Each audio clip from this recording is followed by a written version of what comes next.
மருத்துவமனையிலிருந்து ஆட்டோவில் அத்தையுடன் வீட்டிற்கு திரும்பி கதவை திறந்து வீட்டிற்குள் வந்தேன்.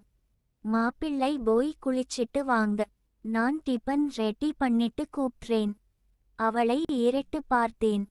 அத்தை அழகு ஓவியமாக களைந்திருந்திருந்த தன் கன்னத்தில் விழுந்திருந்த முடியை எடுத்து காதோரம் ஒதுக்கியவாறு என்னை நோக்கினாள்.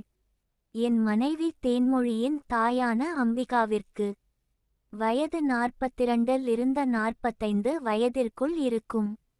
35 வயசு மதிக்க தக்கவாளாய் செக்கச் செவேர் நிறத்துடன், புன்னகையை எப்போதும் தவழ பார்த்தவுடன், யாரையும் திரும்பி பார்க்கும் அழகுடன் காட்சியளித்தாள். திருமணம் முடிந்த கையோடு முதலிரவிற்கு காத்து கொண்டிருந்த நேரத்தில் தேன்மொழியினை எதிர்பார்த்து காத்து கொண்டிருந்தேன். அப்போது மின்சாரம் தடை பெற்ற போது கையில் மெழுகு வத்தியுடன் அறைக்குள் நுழைந்தவளை என் மனைவி என்று நினைத்து அவளை பிடிக்க சில நொடிகளில் நடந்துவிட்ட இத்தகைய செயலால் பயந்து திடீரென்று என்னிடமிருந்து விலகி மின்னல் வேகத்தில் அறையிலிருந்து வெளியேறும் போது மின்சாரம் திரும்ப வந்தது. அப்போதுதான் அவளை கவனித்தேன். வந்தவள் யாரென்று. அழகிய ராணி அம்பிகா. ஒரேயொரு முறை திரும்பி பார்த்து என்னை முறைத்துவிட்டு ஓட்டமும் நடையுமாய் ஓடியே போனாள். பயத்தால் வியர்த்து நடுங்கியது. அடுத்து என்ன நடக்குமோ என்ற பயத்தில் போய் கட்டிலில் கவுந்தடித்து படுத்து கொண்டேன். கொஞ்சம் நேரம் கழித்து கொலுசொலி சத்தம் என்னை நோக்கி வருவதை உணர்ந்து மெல்ல கண் விழித்தேன். நல்லவேளை என் புது பெண்டாட்டி என் முன்னே வெட்கி சிவந்து நின்று கொண்டிருப்பதை பார்த்த பின்புதான் என்னால் நிம்மதி பெருமூச்சு விட முடிந்தது. பின்னர் ஒரு வாரம் மாமியார் வீட்டு விருந்தில் மதிமயங்கி என் மனைவியுடன் இரவு பகல் பாராமல் அவள் மடியிலேயே கடந்தேன். என் மாமியார் குனிந்த தலை நிமிராமல் வேளாவேளைக்கு எங்களுக்கு உணவு பரிமாறுவதோடு சரி. அதற்கு பின்பு நான் பார்க்கும் சந்தர்ப்பம் அமையவில்லை. கல்யாணத்திற்கு பிறகு ஓரிரு முறை மட்டுமே என் மாமியார் வீட்டிற்கு சென்று வந்துள்ளேன். ஆனால் அத்தை என்னை வாங்க என்று வரவேற்பாளே தவிர ஒருமுறை கூட என்னை நிமிர்ந்து பார்த்தது இல்லை. அத்தோடு இப்போதுதான் என் மனைவியின் பிரசவத்திற்காக வந்திருக்கிறாள். 2 நாட்களுக்கு முன்னர்தான் பிரசவ வலி எடுத்தவுடன் ஹாஸ்பிடலில் சேர்த்தேன். சேர்த்த நாளில் இருந்து என் மனைவியோடு துணைக்கு என் மாமியார்தான் இருந்தாங்க. இன்றுதான் என் மாமனார் ஊரிலிருந்து வந்தவர். அவர் இருந்து கொண்டு என்னோடு அத்தையை வீட்டிற்கு அனுப்பி வைத்தார். ஏங்க அம்மாவை ரெஸ்ட் எடுத்துக்க சொல்லுங்க, சாப்பாட ஆர்டர் போட்டு வாங்கி கொடுங்க, நாங்க இங்க சாப்பிட்டுக்கிறோம், நீங்களும் கொஞ்சம் ரெஸ்ட் எடுத்துட்டு அம்மாவை சாயந்திரத்திற்கு மேல அழைச்சிக்கிட்டு வந்து விடுங்க என்று மனைவியின் கட்டாயத்தில் என் மாமியார் என்னோடு இங்கு வீட்டிற்கு வந்தாள். நான் மாடி அறைக்கு வந்து படுக்கையில் வீழ்ந்தேன். மாமியார் அருகில் உட்கார்ந்து ஆட்டோ குலுங்கலில் அப்படி இப்படியாக வந்ததில் முதல் இரவில் நடந்த சம்பவம் நினைவுக்கு வந்து என்னை புத்துணர்ச்சி அடைய செய்தது. புரண்டு புரண்டு படுத்து கொண்டிருந்தேன். மனதிற்குள் சைத்தான் வந்து குடி புகுந்தது போன்று சதா அந்த நினைவு வந்து என்னை பாடாய்படுத்தியது. இன்று ஒரு அருமையான சந்தர்ப்பம் கிடைத்துள்ளது. இதை வேஸ்ட் செய்யாமல் அழகிய அத்தையிடம் எனது ஆசையை வெளிப்படுத்தி அவளை சம்மதிக்க வைத்திட வேண்டும் என்றெல்லாம் என்னென்வோ திட்டம் தீட்டிக் கொண்டிருந்தேன். பின்னர் எழுந்து குளித்து முடித்து ஷர்ட்ஸ் மட்டும் எடுத்து அணிந்து கொண்டு தோள் மீது ஒரு டவலை மட்டும் எடுத்து போட்டுக்கொண்டு கீழே இறங்க அத்தை அறையிலிருந்து தேவதையாய் வெளியே வந்தாள். தலை குளித்து ஈரத்தலையில் துண்டை கட்டி கொண்டிருந்தாள். கூந்தல் நீளமாகவும் கருத்தும் படர்ந்து இருந்தது. என்னங்க மாப்பிள்ளை சாப்பிட்றீங்களா, டிபன் எடுத்து வைக்கவா என்று கேட்டுக்கொண்டே என் முகத்தை ஏறிட்டு பார்த்தவள் என் பார்வை எங்கு செல்கிறது என்பதை கவனித்தாள். உடனே புடவையை சரி செய்தாள்.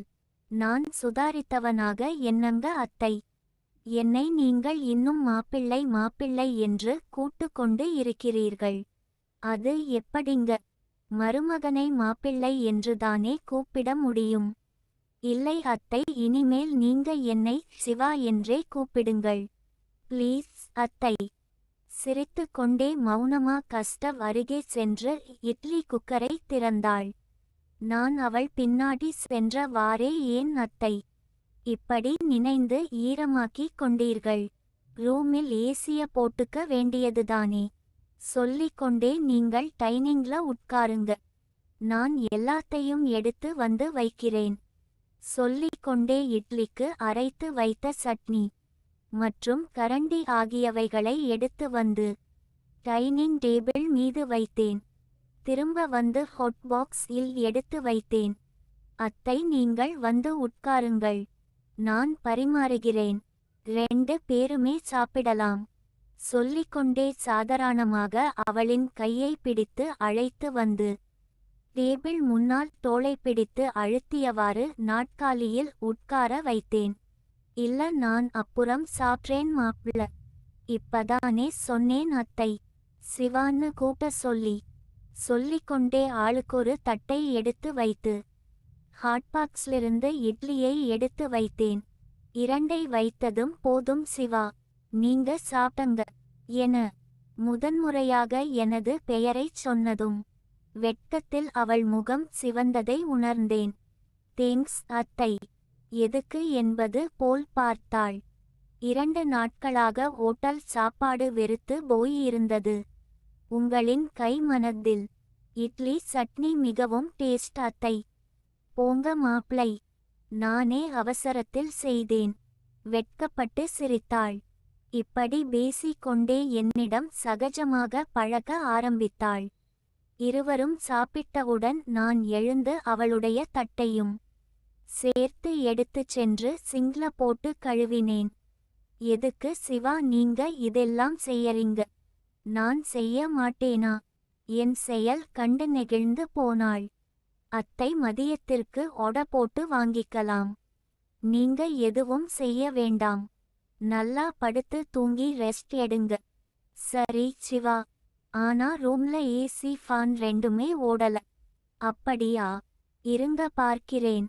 அறைக்குள் சென்று பார்த்தேன். அறைக்குள் வரும் லைன் மட்டும் மின் இணைப்பில் தடங்கல் ஏற்பட்டிருந்தது. எலக்ட்ரிஷனுக்கு போன் செய்தேன். அவன் ஒரு லைன் ஃபால்ட் ஆக இருப்பதாகவும் மாலைக்குள் சரி செய்துவிடுவோம் என்று சொன்னான். அத்தை, இப்போது அந்த அறைக்கு கரண்ட் வராதாம். நீங்க மாடியில வந்து கெஸ்ட் ரூம்ல வந்து படுத்துக்கோங்க. வேணாம் சிவா, நான் இங்க ஹாலிலேயே படுத்துக்கிறேன். சோபாவிலா? வேணாம் அத்தை, மாடியில வந்து படுத்துக்கோங்க. கட்டாயப்படுத்தி மாடி படிக்கட்டு வரை அழைத்து வந்து அவளை ஏறச் சொல்லிவிட்டு நான் பின்தொடர்ந்து படியேறினேன். கடைசி படி ஏறி முடிக்கும் முன் கால் இடறி பின்பக்கமாக சாய்ந்தாள். அத்தை பார்த்து என்று சொல்லிக் கொண்டே விழாமல் தாங்கிக் கொண்டேன். என்னிடமிருந்து விலக முற்பட்டு விரைந்து எழுந்திருக்க முயற்சித்து மீண்டும் தடுமாறி என் மீது முழுவதுமாக சாய்ந்து விட்டாள். இருவரும் விழுந்து விடாமல் தாங்கிக் கொண்டேன். அப்படியே பிடியை விடாமல் பிடித்து கொண்டே மாடிக்கு சென்றேன். அத்தைக்கு என்ன செய்வதென்றே புரியவில்லை. பயத்தில் உடல் நடுங்கியது. ரிலாக்ஸ் அத்தை,